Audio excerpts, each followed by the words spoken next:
बिस्मिल्लाहिर्रहमानिर्रहीम।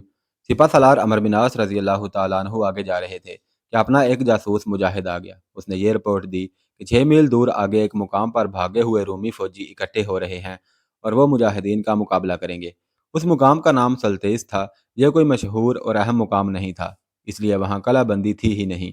जासूस ने बताया कि उन रूमियों की नफरी कितनी है और यह भी बताया कि वहाँ कोई कला नहीं और रूमी खुले मैदान में लड़ेंगे। भागे हुए रूमी कभी यूं नहीं रुके, सिपा सालार अमर बिनास ने कहा। हैरान हूं कि ये सिर्फ रुके ही नहीं बल्कि मुकाबले के लिए तैयार हैं। इसकी ज़रूर कोई वजह होगी। हो सकता है उन्हें बताया गया हो कि कुमक आ रही है और मजीद पिस्पाई रोक दें। उस वक़्त अमर बिनास के साथ 2-3 सालार थे। वो भी हैरान हुए कि भागने वाले रूमी मुकाबले में किस तरह खड़े हो गए हैं।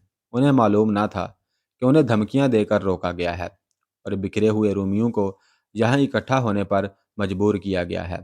उस वक़्त जनरल थियोडोर करेओन में था। वो दिफाई लिहाज से एक मजबूत कलाबंद शहर था। उसे मुसलसल इतलात मिल रही थीं कि आगे से रोमी फौजी भागे हुए कले में आ रहे हैं।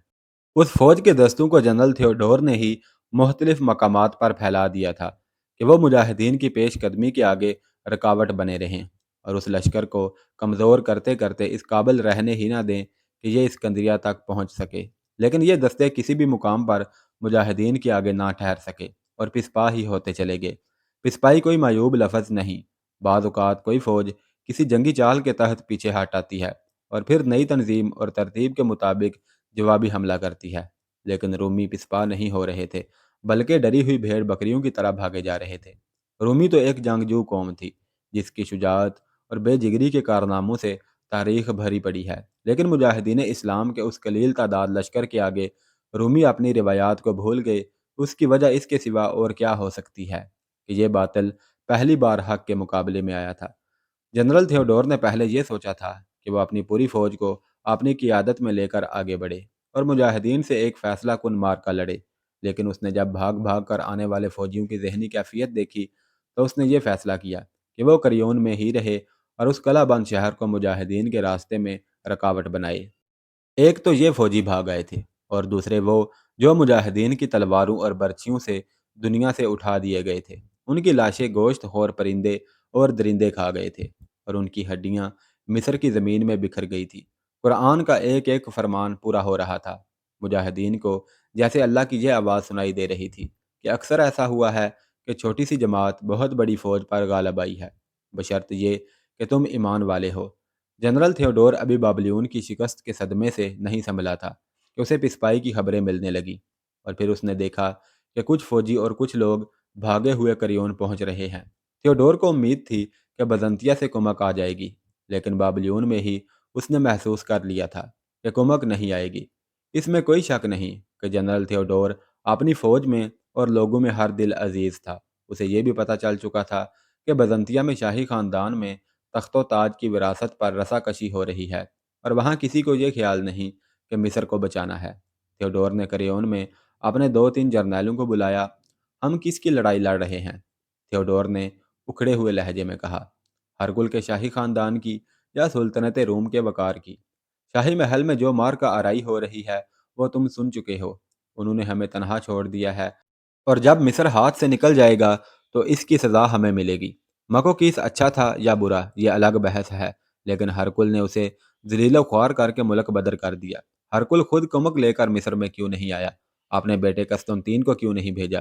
गौर करो कि हम जान की बाजी लगाकर इन अरबों को मिस्र से निकाल देते हैं तो मिस्र का मालिक कौन होगा?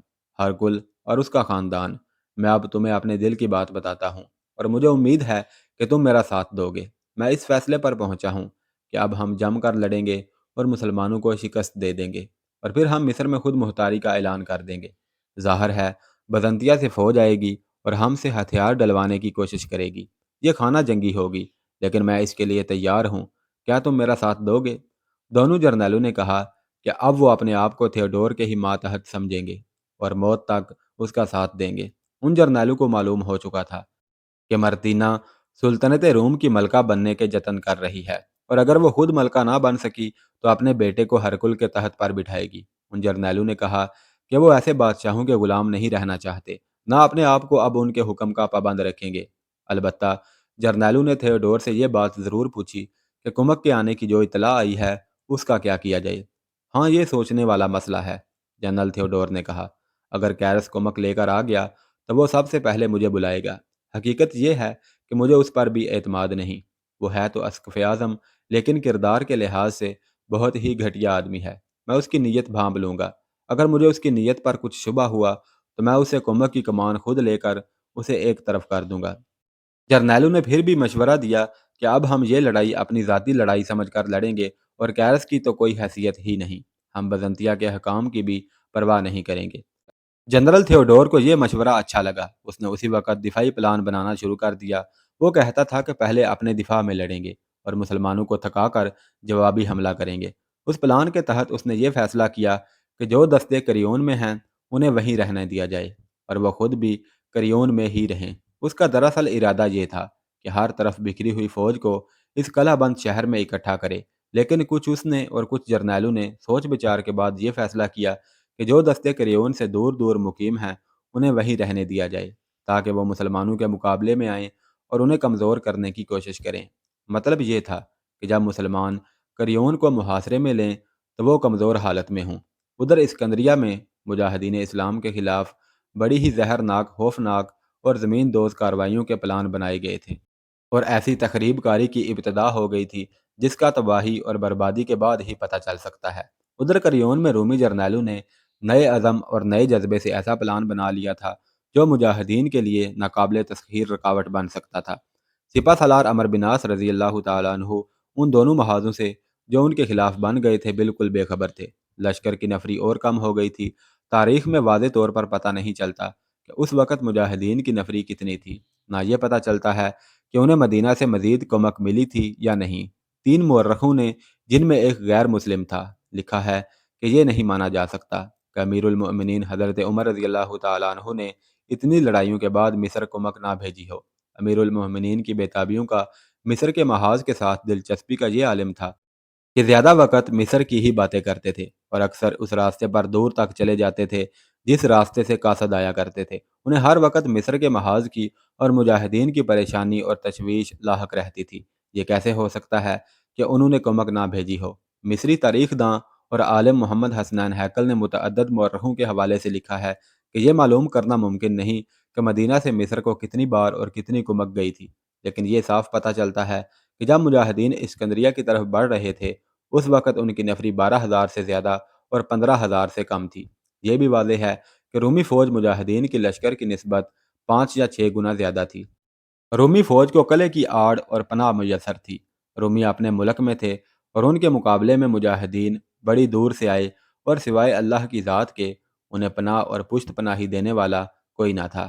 ایک مورخ نے تو یہاں تک لکھا ہے کہ عرب کی یہ مسلمان یقیناً خودکشی کی طرف بڑھ رہے تھے۔ سوچا بھی نہیں جا سکتا تھا کہ اتنی کم نفری کا لشکر اتنی بڑی فوج کو شکست دے سکے گا۔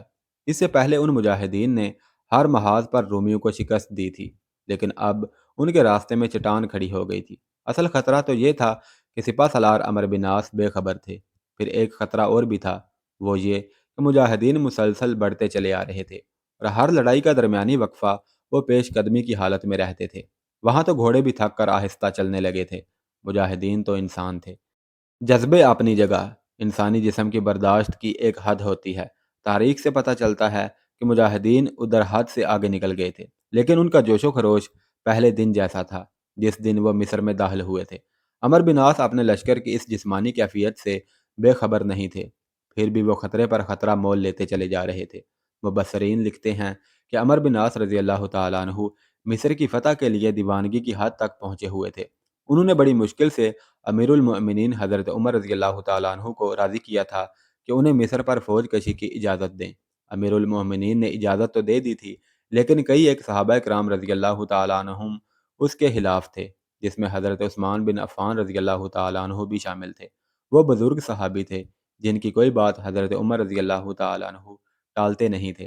حضرت عثمان رضی اللہ تعالیٰ عنہ نے یہ دلیل پیش کی تھی کہ عمرو بن عاص رضی اللہ تعالیٰ عنہ خالد بن ولید رضی اللہ تعالیٰ عنہ سے زیادہ خطرہ مول لینے والے سپہ سالار ہیں، اور یہ کسی بھی وقت پورے لشکر کو یقینی ہلاکت میں ڈال دیں گے، اور انہیں بر وقت کمک نہیں پہنچائی جا سکے گی۔ امیر المؤمنین نے اس دلیل کو صحیح جانتے ہوئے بھی عمرو بن عاص کو مصر پر فوج کشی کی اجازت دے دی تھی۔ हकीकत ये थी कि अमीरुल मोमिनीन इजाज़त देकर भी सोच में पड़ गए थे कि उनका ये फ़ैसला सही है या नहीं। और जैसा कि पहले बयान हो चुका है, अमीरुल मोमिनीन ने एक कासद अमर बिन आस के पीछे इस पैगाम के साथ दौड़ा दिया था कि अगर वो मिस्र की सरहद में दाखिल नहीं हुए तो वापस आ जाएं। लेकिन अमर बिन आस ने एक उस्तादी खेली और मिस्र की सरहद में दाखिल होकर यह पैगाम खोल कर पढ़ा और एक पेशकदमी जारी रखी थी, क्योंकि उन्हें अंदाज़ा हो गया था कि ख़त में क्या लिखा गया होगा। अब जब वो आधे से ज़्यादा मिस्र फ़तह करते हुए इस्कंदरिया की तरफ बढ़ रहे थे, तो ऐसे खतरे सामने आ गए थे जो हज़रत उस्मान बिन अफ़ान रज़ी अल्लाह तआला अन्हु की मुखालफत की तायद करते थे। यूँ नज़र आता था जैसे अमर बिन आस फतूहात के नशे से सरशार अंधाधुंध खतरों में चले आ रहे हैं और अब वो अपनी शिकस्त की तरफ बढ़ रहे हैं। सिपा सलार अमर बिन आस रज़ी अल्लाह तआला अन्हु को एक जासूस मुजाहिद ने आगे से आकर ये इत्तला दी कि रोमियो के जो फौजी भाग गए थे वो 6 मील दूर सल्तीस के करीब इकट्ठे हो गए हैं और उनके साथ उस इलाके का एक बड़ी नफरी वाला दस्ता भी मौजूद है। जासूस ने बताया कि उसने उन फौजियों को बड़े गौर से देखा है और फिर मालूम भी किया है कि ये रूमी मुजाहिदीन के इंतज़ार में हैं और जम कर लड़ने का अहद कर चुके हैं। अमर बिन आस रज़ी अल्लाह तआला अन्हु सीधे चले जा रहे थे और जिस जगह की निशानदही जासूस मुजाहिद ने की थी वो किसी और सम्मत थी। अमर बिन आस ने अपने सालारू से मशवरा किए बगैर अपने घोड़े की बागें उस तरफ मोड़ दी और बाजू ऊपर करके लश्कर को इशारा किया कि उनके पीछे आए। सिपा सलार लड़ने के इरादे से उस तरफ हो लिए थे। उन्होंने जासूस से पूछ लिया था कि फ़ौजियों की नफरी कितनी है। नफरी मुजाहिदीन से तकरीबन 2 गुनी थी। सल्तीस की तरफ रुख करके और कुछ दूर जाकर अमर बिन आस रज़ी अल्लाह तआला अन्हु ने अपने सालारों को बुलाया। सालार आए तो अमर बिन आस ने रोक कर नहीं बल्कि चलते चलते उन्हें बताया कि वो किधर जा रहे हैं और क्या करने का फ़ैसला कर लिया है। उन्होंने सालारों को वो तरतीब बताई जिसमें मुजाहिदीन के लश्कर को दुश्मन के करीब जाकर हो जाना था। सिपा सालार ने तमाम ज़रूरी हदायत दी और यह भी बताया कि दुश्मन खुले मैदान में लड़ेगा और दूर दूर तक कोई कला नहीं जिसमें जाकर दुश्मन पना लेगा और हमें ललकारेगा। लश्कर के नामवर सालार ज़ुबैर बिन अव्वाम ने अमर बिन नास से पूछा कि वहाँ की ज़मीन के खद्दो हाल कैसे हैं। यह इलाका अमर बिन नास ने पहले नहीं देखा था। वो इतना ही जानते थे कि यह नील का डेल्टा इलाका है और नील की शाहों में बढ़ जाता है। अमर बिन आस ने सलार ज़ुबैर बिन अवाम को बताया कि आगे दलदल भी हो सकती है, जंगल भी हो सकता है और खुला मैदान भी हो सकता है। लेकिन सालार ज़ुबैर सही खद्दो-हाल मालूम करना चाहते थे। उन्होंने इस जासूस मुजाहिद को अपने पास बुलाया जो ये खबर लाया था और अब लश्कर के साथ जा रहा था। ज़ुबैर बिन अवाम ने उस जासूस मुजाहिद से पूछा कि रूमी फ़ौज जहाँ लड़ने के लिए तैयार खड़ी है, उसके इर्द गिर्द का इलाका कैसा है। जासूस मुजाहिद ने उन्हें बड़ी अच्छी तरह समझा दिया। उसने यह भी बताया कि एक तरफ ज़मीन नीचे चली जाती है जहाँ कुछ दलदल सी हैं और कुछ दरख्त भी हैं और नीचे जाकर ज़मीन खासी फैल जाती है। सालार ज़ुबैर ने सिपा सालार को बताया कि वो क्या करना चाहते हैं। सिपा सालार ने उन्हें इजाज़त दे दी और पेश कदमी जारी रखी, बल्कि रफ्तार और तेज़ कर दी। 6 मील का फासला घोड़ों ने और प्यादों ने बड़ी जल्दी तय कर लिया और उन्हें रूमी फ़ौज नज़र आने लगी। रूमी फ़ौज को उसके जासूस ने पहले ही बता दिया था कि मुसलमान आ रहे हैं और उनकी तादाद कितनी है। सिपा सलार अमर बिनास ने जब रूमी फ़ौज को दूर से देखा तो उन्हें अंदाज़ा हो गया कि उस फ़ौज की नफरी उनके लश्कर से दुगनी है और ये रूमी फ़ौज तमाम की तमाम घुड़सवार है। अमर बिनास ने अपना घोड़ा रास्ते से अलग किया और रुक गए। लश्कर उनके सामने से गुजरता जा रहा था। अमर बिनास दायां बाजू ऊपर किए हिला रहे थे और बुलंद आवाज से कह रहे थे, तुम इस आजमाइश में से भी सुरहरू गुजर जाओगे। अल्लाह ने तुम्हें फरामोश नहीं किया। तुम्हारे जिस्म थके हुए हैं, रूहें तरोताज़ा हैं। तुम इस आजमाइश में से भी सुरहरू गुजर जाओगे। वह थोड़े थोड़े वक्फे के बाद यही कहते रहे और लश्कर उनके सामने से गुजर गया। तब उन्होंने अपने घोड़े को एड़ लगाई और घोड़ा दौड़ाते लश्कर के आगे चले गए। रूमी फौज पहले ही तरतीब में तैयार थी। मुजाहिदीन के लश्कर को देखकर रोमियो के कमांडर ने अपने घोड़े को एड़ लगाई और दस्तों के सामने जा खड़ा हुआ। वो देखो, तुम्हारा दुश्मन आ रहा है। रूमी कमांडर ने बड़ी ही बुलंद आवाज से कहा, इस दुश्मन की तादाद देखो। अरब के ये बद्दू थक कर शल हो चुके हैं। अहद कर लो कि उनके टुकड़े उड़ा दोगे। अपने आप को उनमें शामिल ना कर लेना जो भाग निकले हैं। अपनी आने वाली नस्लों के लिए अपना नाम ऐसा ऊंचा करो कि हमेशा जिंदा रहे। रूमी कमांडर ने ऐसे ही कुछ और जोशीले अल्फाज कहे कि उन दस्तों में जोशो खरोश नजर आने लगा। मुजाहिदीन का लश्कर करीब पहुंचा तो सालारों ने अपने आप ही अपने अपने दस्ते अलग किए और लश्कर एक मशीन की तरह चलते चलते लड़ाई की तरतीब में आ गया। लड़ाइयों के दस्तूर के मुताबिक होता यूं था कि दोनों तरफ फौजें एक दूसरे के करीब आकर एक दूसरे पर हमला करती। اور لڑائی لڑی جاتی تھی، لیکن مجاہدین کا لشکر ابھی ترتیب میں ہی آیا تھا اور کچھ دور تھا کہ تمام تر رومی فوج نے گھوڑوں کو ایڑ لگا دی، برچیاں اور تلواریں آگے کر لیں اور شدید ہلہ بول دیا۔ وہ تو گھوڑوں اور انسانوں کا ایک بڑا ہی تند و تیز طوفان تھا، جو لگتا تھا درخت راستے میں آئیں گے تو جڑوں سے اکھڑ جائیں گے۔ گھوڑوں کے نیچے زمین ہل رہی تھی، زمین و آسمان دم بخود تھے کہ یہ حلہ مجاہدین کا لشکر برداشت کر سکے گا یا نہیں۔ سپہ سالار عمرو بن عاص نے رومیوں کا یہ حلہ دیکھا تو اپنے دستوں کو اور زیادہ دائیں بائیں پھیلا دیا۔ انہیں ایسی کوئی ضرورت نہیں تھی کہ تھوڑی تھوڑی دیر بعد سپہ سالار کو کوئی نہ کوئی حکم اور ہدایت بھیجتے۔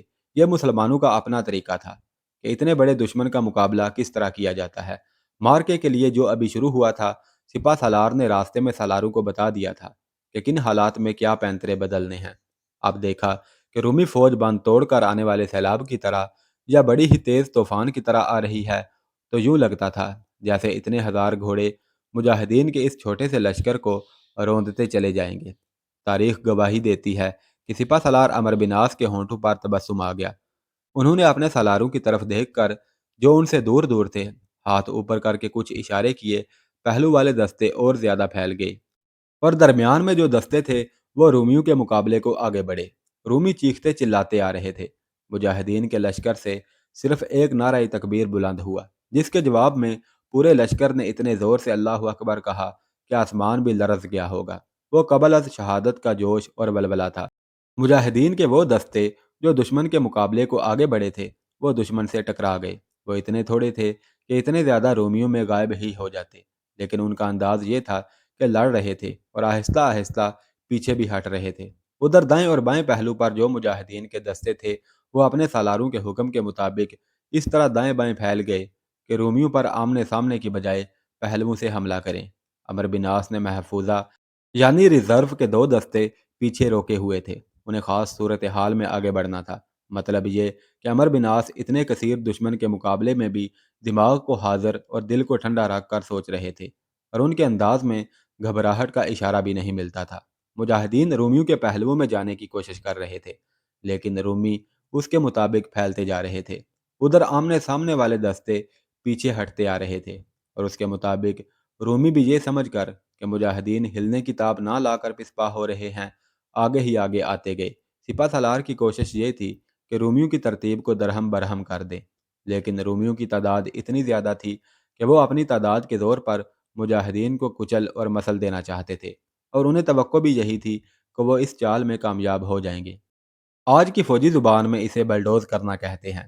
یہ ایک خون ریز مارکا تھا، لیکن مجاہدین اپنے آپ کو بچا بھی رہے تھے، کیونکہ ان کے سالاروں کو معلوم تھا کہ آگے کیا ہونے والا ہے۔